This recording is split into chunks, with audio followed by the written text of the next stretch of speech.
Além do valor em alta do dólar, a semana também começou com um susto envolvendo o petróleo. Os preços dos contratos pelo combustível recuaram ali ao redor de 25%, na maior queda diária desde a Guerra do Golfo de 91. Mas hoje os preços operaram numa alta perto de 13%, recuperando parte dessas perdas. Mas afinal, você que está em casa deve estar se perguntando como o valor do petróleo vai influenciar na vida do brasileiro. Para entender isso, eu vou conversar com o Rodrigo Marcati, ele que é economista e CEO da Veda Investimentos, já aparece aqui na minha tela. Rodrigo, obrigado pelo tempo e a disponibilidade. Boa tarde, obrigado pelo convite. Rodrigo, vamos trazer o telespectador que está em casa acompanhando a gente nesse momento, que já começou a semana, lá no final de semana, no domingo, já, mas quanta notícia do petróleo, o que está acontecendo? A gente tem uma situação que ocorreu a 11 mil quilômetros de distância, mas que pode afetar a vida do brasileiro quando a gente fala dessa oscilação do petróleo, né? É verdade.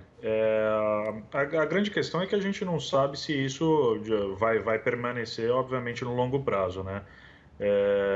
Foi uma guerra que começou entre Rússia e os países árabes, né? Por não chegarem num acordo de produção, né?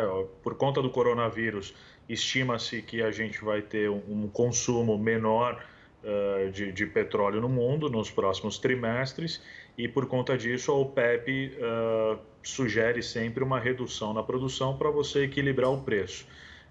Como a Rússia primeiro se manifestou dizendo que não iria reduzir essa produção e depois os países árabes seguiu também falando que além de não reduzir a produção, que ia derrubar o valor, né, da venda do petróleo, a gente teve esse movimento super abrupto no dia de ontem.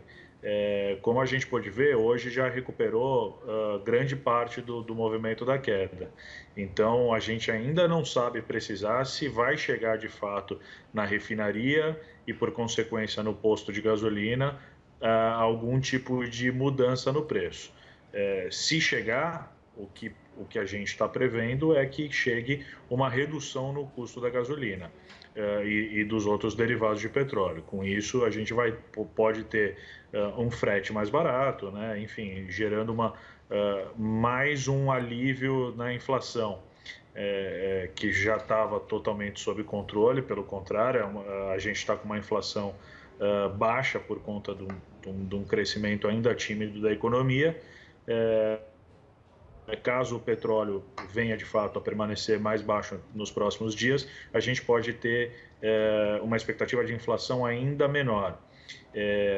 O que além de inflação menor isso pode sugerir adicionalmente para o brasileiro, né? Pode ser que, por conta disso, é bem provável, na verdade, que o Banco Central volte a cortar juros, né? Era algo que ele tinha...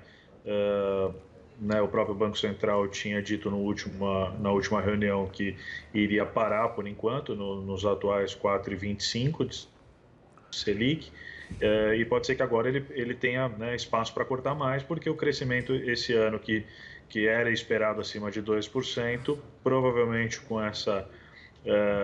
esse impacto no mundo inteiro por conta do coronavírus, desdobramentos já atingindo a questão do petróleo, pode fazer com que o Banco Central coloque um pouco mais de combustível, né, fazendo uma comparação aí direto na economia, né, cortando juros. Rodrigo, quando a gente fala, você falou dessa possibilidade aí, da gente ter um cenário mais para frente, se essa oscilação continuar para o lado negativo dessa situação do petróleo, da gente ter uma variação no preço do valor do combustível. Automaticamente se altera o combustível, a gente tem uma malha de caminhão imensa que faz o transporte para o Brasil todo. A gente vai ter um efeito cascata, claro, se o movimento for esse que a gente está vendo. Exatamente. A gente pode ter uma redução no custo de transporte em geral, né? Isso afeta, né, a malha de distribuição logística brasileira, ela se dá basicamente por estrada, por rodovias, então você vai ter um impacto direto no custo da matéria-prima, né, em geral. E isso pode acabar refletindo no bolso do brasileiro. O que parece ser bom, né, no primeiro momento, quando a gente que tem uma herança brasileira e ruim em relação à inflação, sempre que se fala em inflação baixa ou desinflação, que seja, pode soar para o brasileiro lá, para a dona de casa, como algo positivo, né? O que não é, né? Se a gente também não tiver o mínimo de inflação, né? Existe uma meta de inflação contratada com o Banco Central,